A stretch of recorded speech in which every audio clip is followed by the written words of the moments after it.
Two people fall in love, plan a wedding, dream about a life together.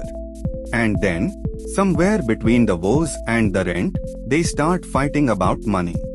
Not because they don't love each other, but because nobody ever taught them how to share a financial life. Meet Arav and Ria, a couple who could be you. He's a saver who flinches at every big purchase. She's a spender who believes life is meant to be enjoyed now. On their own, both were fine. Together, their money turned into a battlefield. Today I'm going to walk you through exactly how they fixed it, so you can merge two financial lives without losing the relationship. Let's start with a truth nobody warns you about. Money is one of the biggest reasons couples fight, and the biggest reason they split. But here's the part most people miss. The fight is almost never really about the money.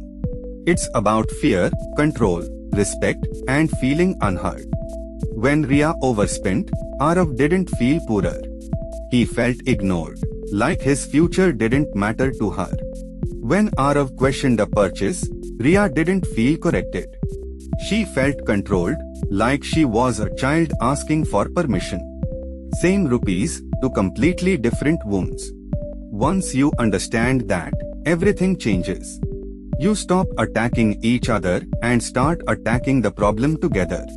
Because the goal was never to win the argument. The goal is to build a team that wins with money. So before you merge a single account, you have to merge your stories. That brings us to the most important step of all. The money talk. Most couples will discuss their wedding flowers in more detail than their finances. They'll plan a honeymoon but never plan a budget. And then they're shocked when the surprises start. So sit down together, calm, no phones, no blame. Treat it like two partners opening the books of a new company. Start by laying everything on the table honestly. What do you each earn, take home every month? What do you each owe, every single debt, no hiding? What do you own, savings, investments, anything? What does your monthly spending actually look like? This first conversation is not about fixing anything. It's just about seeing the full picture, with zero judgment. Then go deeper, into the stuff that really drives behavior. Ask each other, how did your family handle money growing up? Were you raised to fear money, or to spend it freely? What does money actually mean to you? Security, freedom, status, love? What's your biggest money fear right now? What does a good life look like for you in 5 years? When Arav heard Ria grew up watching her parents scrimp on everything, he understood. She wasn't reckless, she was finally letting herself breathe. When Ria heard Arav's father lost his job for a year, she understood his fear. He wasn't controlling, he was protecting them from a pain he'd lived through. That single honest talk did more than any budget ever could. Now you both understand the why, you can design the how. Which brings us to the question every couple argues over. How do you actually hold your money, together or apart? There are 3 real options, and there's no single right answer. Option 1 is fully joint.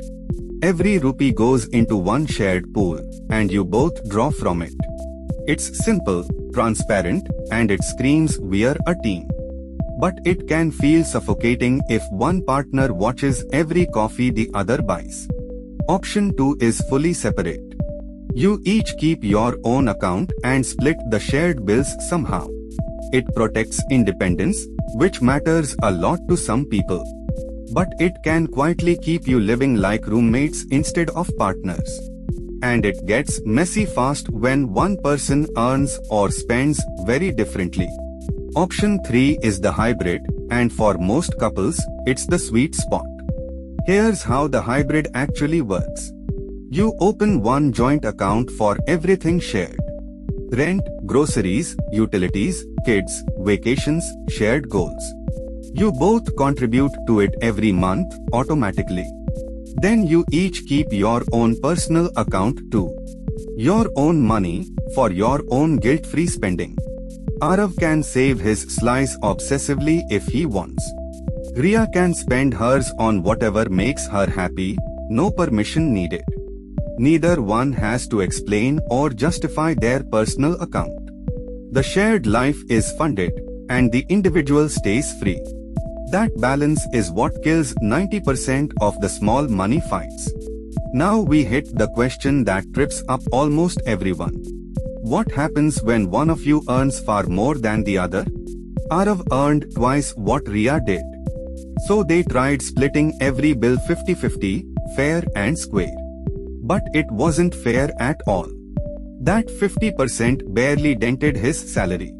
The sane 50% swallowed half of hers. He had money left to enjoy, she had almost nothing. Equal is not the same thing as fair. So they switched to splitting by percentage of income. Here's the simple math, and it's beautiful. Add both incomes together to get your total household income. See what share each person brings in.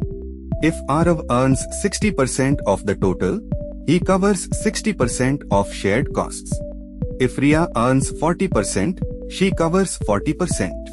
Now the burden feels equal, even though the rupees aren't. After paying their fair share, they each keep what's left as their own.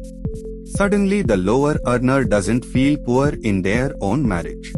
And the higher earner doesn't feel quietly resentful. That's what fairness actually looks like, proportional, not identical. Now let's talk about the topic couples hide the longest. Debt that one partner brings into the relationship. Ria walked in with a chunk of credit card and education debt. Arav's first instinct was, that's her problem, not mine. And legally, debt from before the marriage often stays with that person. But emotionally and practically, you live with it together. Her debt slows down every shared goal you have. So they made a choice, they treated it as a team obstacle, not her crime. They didn't shame the debt, they made a plan to beat it. They listed it out, attacked the highest interest first, and tracked it together. Arav chose to help, not because he had to, but because they were one team now. And here's the rule they set going forward. No new big debt without both of you agreeing. Because debt taken alone, in secret, is how trust quietly dies. Which leads to the most dangerous money sin in a marriage. Financial infidelity, the secret account, the hidden purchase, the lie about the bill. It feels small, but it cuts deeper than almost anything. So make a simple pact early. Any single purchase above a set amount, you talk about it first. Pick a number that fits your life and respect it. Small stuff, spend freely from your personal account. Big stuff, decide as a team. Now let's deal with two people who simply spend differently. A saver married to a spender is incredibly common. And here's the secret, that difference is not a flaw. The saver keeps the family safe, the spender keeps the family living.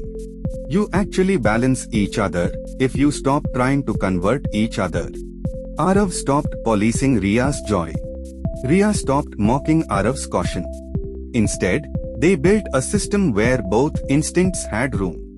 Savings are automatic, so Arav can relax.